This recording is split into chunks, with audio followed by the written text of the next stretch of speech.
abalabi baffe bonna abatulaba nsanyusa okubalaba n'okubawuliza amanya n'eddoboozi nze mukyala Anita Seruwagi General Secretary wa Creative and Performing Artists Union. Era nakomyewo bulungi mumpe byonna bimbadde munneesungira ebigenda mu maaso ebisinga mbadde mbifuna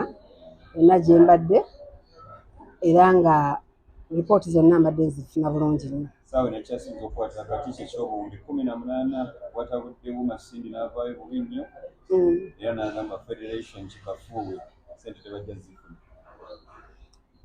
Ekya ssente kye nategedde nti ssente bagambyewo supplementary eyita mu parliament bwe ziba nga zigenda yita mu parliament ne Sindi okubuuza nga association ebbaluwa ye nagirabako naye aba ayina okuba nga agirambise bulungi n'alaga mu tteeka ki mwakweshoningira ssente obutagenda mu federation ekyo number 1 nga yo association president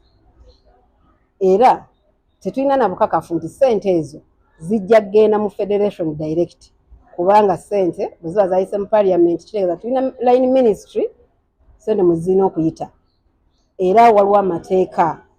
mwe batambuliza nga parliament mwe batambuliza bwe bituuka ku bya ssente bwe ziba nga zigenda kuyamba industry bwe ziba nga ssente zigenda mu federation nga yo kitegeeza si za kuyita mu parliament era bajja kuba nga beetaaga work plan ne budget ssente ezo zigenda kukola ki naye bwe ziba nga institution ne line ministry yennyini nga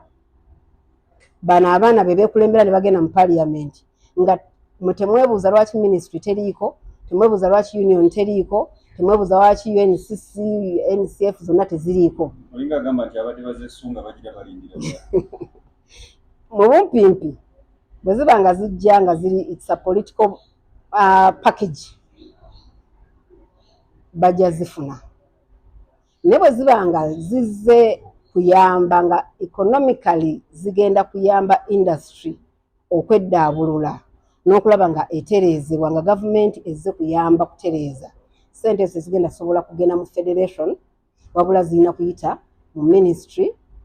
yeyo nyenye ne banga ejja sobola zirondoola kubanga ziba ziyise mu parliament kitegeeza waliwo okukola accountability yaazo okwata ssente nga mama Nabbanja bwe yagenda ku luli n'awa federation ssente ezo zajjira mu kapu kitegeeza tewali agenda zibanja accountability tewali alina buyinza zibuuzaako kintu kyonna naffe aba union tetulina buyinza zibuuzaako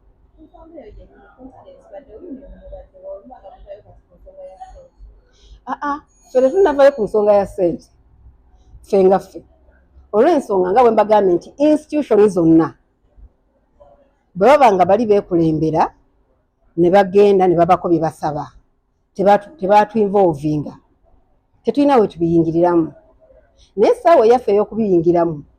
naye erina weetuukira era nene essaawa okuba nti weeri nga naffe tulina okubuuzibwako kubanga mu mateeka zino ze institution ezigavaninga industry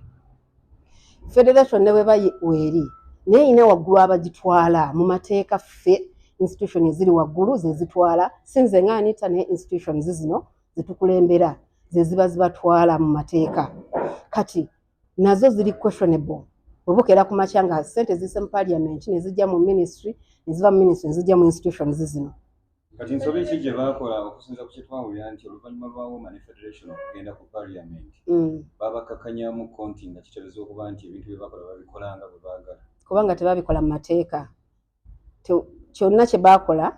kyandibadde kirungi naye nga bwe mbagambye tebaayina abatwala waggulu yabakulembera ministry tewagirabako nti bano bandizze ministry nebayita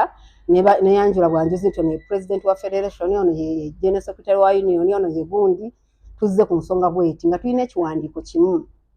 nga tugoberera ensonga eyo tuzze emabega myaka giwerako okuva ndowooza myaka giwererako ddala nga tujja tutunulira ensonga za industry eno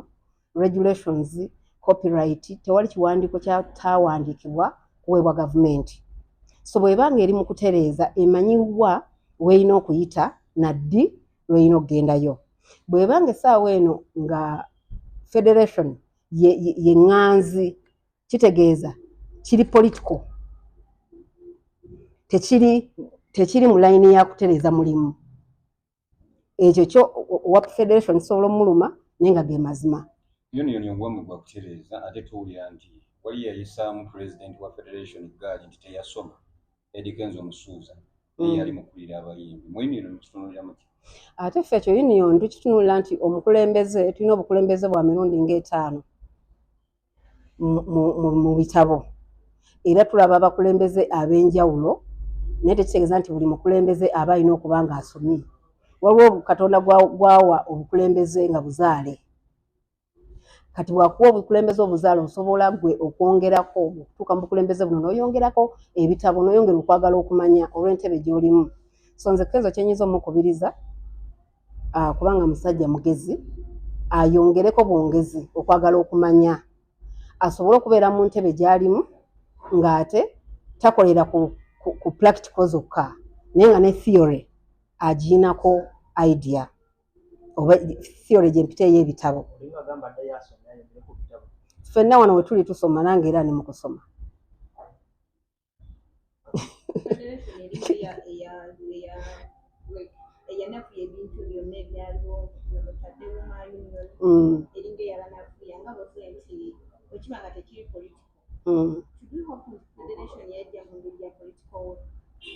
nze bwe nje kyogera nti federation okujja kwayo yasanga buli document etereezebwa naye ebiseera ebisinga wabeerawo nti bwe kiba nga kiri political waliwo okudiverting ebintu ebimu the fact is this is a political thing ekyo kyekyamazima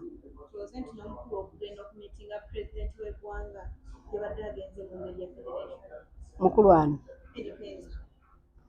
yabadde agenze mu ngeri ya federation kubanga mu mateeka Kenzo si yalina okugenda ew'omukulembeze ku nsonga za art mu mateeka era bwe yandibadde ng'agenzeeyo yandigendeddeko nga ministry emukulembedde bwe bagenda mu parliament akakiiko kajjenda mu parliament ke kandibadde bakabanjulayo bwe bagenze wa mukulembeze kitegeeza state minister for culture ne director we be bandibadde babakulembera ne babanjulayo mu mateeka kati bw'aba yakulembeddwa ne bamutwala that is a political line gye tutalina nnyo nakuyingiramu bw'aba teyayise mu line ministry ekyo bwe nkyogera nti ekiba political ate nga n'omukulembeze tewali tteeka ligaana kubanga naye mukulembeze wa kibiina ekimu ekya politics NRM nga naye n'ebibiina ebirala ebimuvuganya bw'aba ayagadde okumiitinga abantu sindi mu bulumi obungi bwalimu omwamagezi sindi kyenyinza omugamba obuzibu b'abayimbi baffe oba abaana bazze mu bukulembeze nga tebayise mu layini za bukulembeze kubumanya bwe butambula akakkane yeebuuzeeko ekyokubeera pulezidenti wa wuma tekitegeeza nti gwe pulezidenti wa Uganda okulira association ey'abantu abatono bw'oba oyagala association eno ebe ng'etwala abayimbi bonna mu ggwanga tokomandinga bukomandinzi wabula beebuuzeeko bonna basobole okuba nga ensonga bagi owuninga n'ekirala omanye nti waggulu waliyo ebibiina oba institution ezibakulembera mu mateeka kubanga ensonga zino zonna bwe tuvaayo ne tuleekaana era pulezidenti asobola okukyusa ssente n'atakola ki yadde zibadde political n'ataziwaayo ne baddayo ne baziisa mu ministry ne bagamba kati kino kiyiise ne baziisa mu ministry ne zidda mu institutions ne batusaba zi budget nga bwe bakola ku mulundi guno ne batuwa ssente ffe twava union ne twekalakaasa that was 2019 ne twekalakaasa olwa stimulus fund naye ssente abaazifunako baali bangi tezajja mu union zalina kugenda mu ministry ne zijja mu institutions zino era kyensiwa nti nakiro kinagenda mu mateeka bwe kijja okugenda